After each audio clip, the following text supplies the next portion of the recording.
Good morning students, प्रिय छात्रों। जैसा कि मैं वीडियो पार्ट 1 जीके का कल डाला था, आज मैं पार्ट 3 जीएस जनरल साइंस, जो कि आपके प्रतियोगिता परीक्षा में बहुत ज़्यादा प्रश्न इससे रहते हैं। साइंस का एक पार्ट होता है, आप बिहार स्टाफ सिलेक्शन कमीशन की एग्ज़ाम में भी देख सकते हैं।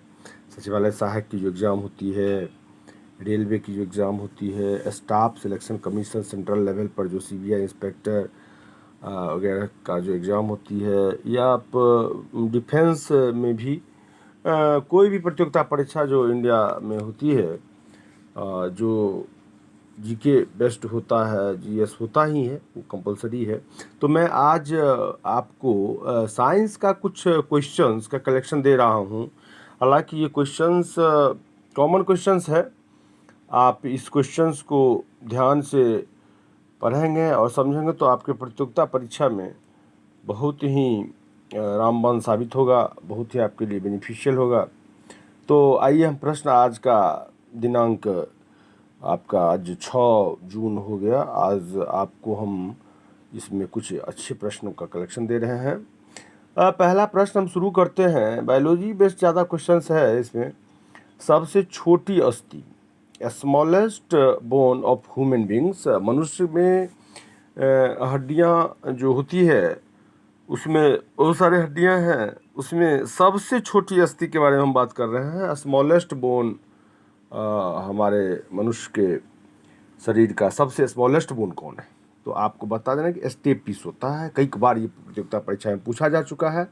स्टेपिस याद रखिए, ये कान के पास ये हड्डी होती है।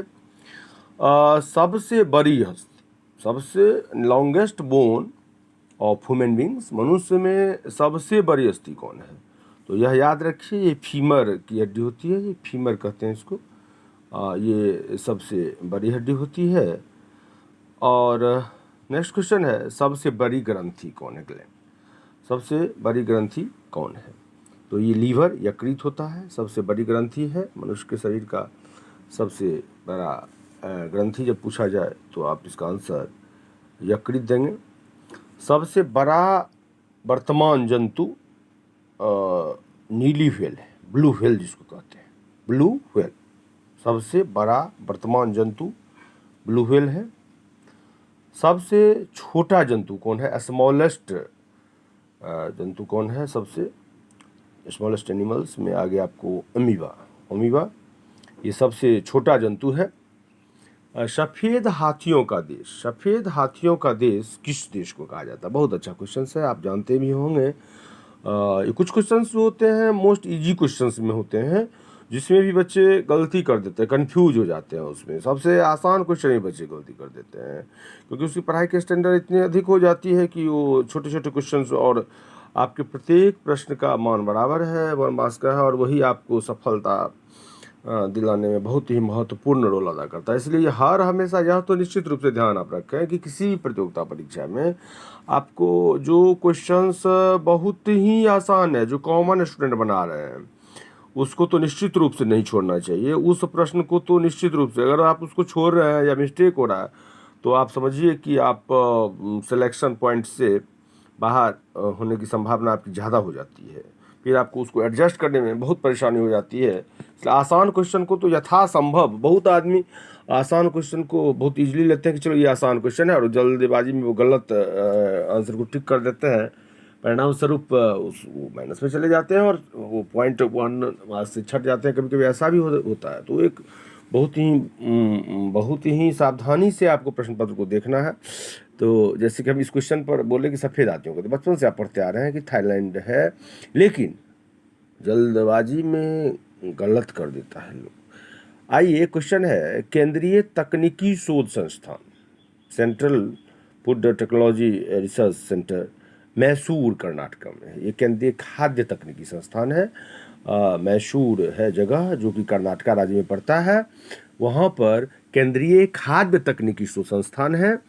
आप कर्नाटका के बारे में जानते हैं, वहाँ का फेमस शहर कैपिटल भी है बेंगलोर, और वहीं एक जगह है मैसूर, जहाँ पर आपका केंद्रीय खाद्य तकनीकी शोध संस्थान है, तो आप इस चीज़ को भी नोट कर लें।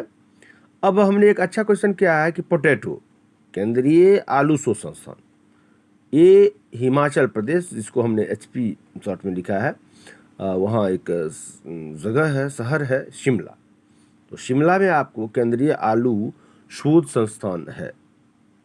तो यहाँ तक तो आप समझ चुके हैं इस क्वेश्चन को। मृदा, जिसको मिट्टी आप कहते हैं, मृदा संबंधी अध्ययन, मृदा का जो स्टडी किया जाता है उस विज्ञान को क्या कहा जाता है, उसको क्या कहा जाता है, तो उसको पेडोलॉजी कहते हैं। क्या कहते हैं? पेडोलॉजी कहते हैं, क्योंकि मृदा विज्ञान भी इसको लिखता है, पेडोलॉजी वर्ड दे देगा आपको ऑप्शन में, तो वहाँ कन्फ्यूजन की स्थिति उत्पन्न होती है। आप पेडोलॉजी याद रखें, ज़्यादातर ऑप्शन में पेडोलॉजी ही दिया जाता है। आनुवांशिकता और विभिन्नताओं का अध्ययन, जो आपको जेनेटिक्स में आता है ना, जेनेटिक्स कहलाता है वो। आनुवांशिकता, हेरिडिटी जो है, आनुवांशिकता और विभिन्नताओं का अध्ययन जेनेटिक्स में आता है। जंतु कोशिका में कुल रिक्तकाएँ होती है, तो एक भी नहीं होती है। एक बार क्वेश्चन ये आ चुका है किसी प्रतियोगिता परीक्षा में कि जंतु कोशिका में रिक्तकाएँ कितनी होती है, तो आपको ऑप्शन में एक भी नहीं, या उसके जगह पर आपको शून्य भी दिया जा सकता है, नील दिया जा सकता है। तो आप यह याद रखें कि जंतु कोशिका में रिक्तकाएँ नहीं होती है। विटामिन ए का, वैसे बहुत सारे विटामिन है, सबका नाम आप जानते ही होंगे, लेकिन हमने कुछ इंपॉर्टेंट विटामिन ए का रासायनिक नाम बारी बारी से हम पूरा कोर्स में बताएंगे सही विटामिन का केमिकल, लेकिन आज हमने कुछ कलेक्शन किया है। मल्टी क्वेश्चन, पहले बताया कि मल्टी क्वेश्चंस का वेरिएशंस हम डालते हैं, कुछ खास टॉपिक का तो आप लोग पढ़ ही सकते हैं बुक से, लेकिन मेरा उद्देश्य है कि मल्टी क्वेश्चंस डालते हैं, जिससे कि आपको ब्रेन का एक तरह से एक्सरसाइज होगा। आप विभिन्न टॉपिक को पढ़ते ही रहते हैं, जानते ही हैं, आपको उसके बारे में जानकारी है, लेकिन सडनली आपसे कोई क्वेश्चन एक पूछ दिया जाए टॉपिक चेंज करके, तो उसमें कन्फ्यूजन होती है। प्रतियोगिता परीक्षा में अक्सर ऐसा ही होता है। तो हमारा उद्देश्य यही है कि आपको जो वेरिएशंस ऑफ क्वेश्चंस है, उस क्वेश्चंस को में कन्फ्यूजन अगर डाल, तो आप हर हमेशा अपने ब्रेन के लेवल को इस तरह से प्रिपेयर रखें कि आप उस प्रश्न पत्र का, अभी साइंस का क्वेश्चन आ गया, कभी हिस्ट्री का क्वेश्चन आ गया, एंशिएंट का आ गया, मॉडर्न हिस्ट्री का आ गया, ज्योग्राफी का आ गया, तो आपको हम मिक्सअप क्वेश्चन देने का भरसक प्रयास करेंगे। ऐसे अभी इसमें तो ज़्यादा हम साइंस के कलेक्शन किए हैं। तो विटामिन ए का रासायनिक नाम रेटिनॉल है। क्या नाम है? रेटिनॉल। विटामिन B2, जिसको आप थायमीन बोलते हैं केमिकली, केमिकल नेम क्या है इसका? कुनैन नामक एक दवा है। कुनैन नामक एक दवा है जो मलेरिया में यूज किया जाता है मुख्य रूप से। वो आपको सिनकोना के पेड़ की छाल से प्राप्त किया जाता है, कुनैन नाम की दवा। आपको क्वेश्चन आ चुका है कि कुनैन नामक दवा कहाँ से आप प्राप्त करते हैं, तो सिनकोना नामक पेड़ होता है, उसकी छाल से प्राप्त करते हैं। बहुत इंपॉर्टेंट क्वेश्चन, आप लोग जानते भी होंगे। शुष्क बर्फ, शुष्क बर्फ, ड्राई आइस किसको कहा जाता है? Dry ice carbon dioxide, CO2, carbon और ऑक्सीजन का कंपाउंड है CO2, कार्बन डाइऑक्साइड, ठोस कार्बन डाइऑक्साइड को आप ड्राई आइस कहते हैं। डायबिटीज, जिसको मधुमेह कहते हैं, मधुमेह बीमारी है, यह होता है तो आपके शरीर में इंसुलिन की कमी होती है, उसके कारण से आपको डायबिटीज़ हो जाता है, इंसुलिन की कमी से होता है। चींटियों में लाल चींटी होगा, जनरली चींटियों में, लाल चींटियों में अम्ल जो होता है वो फॉर्मिक एसिड होता है। कौन सा एसिड होता है? Formic acid.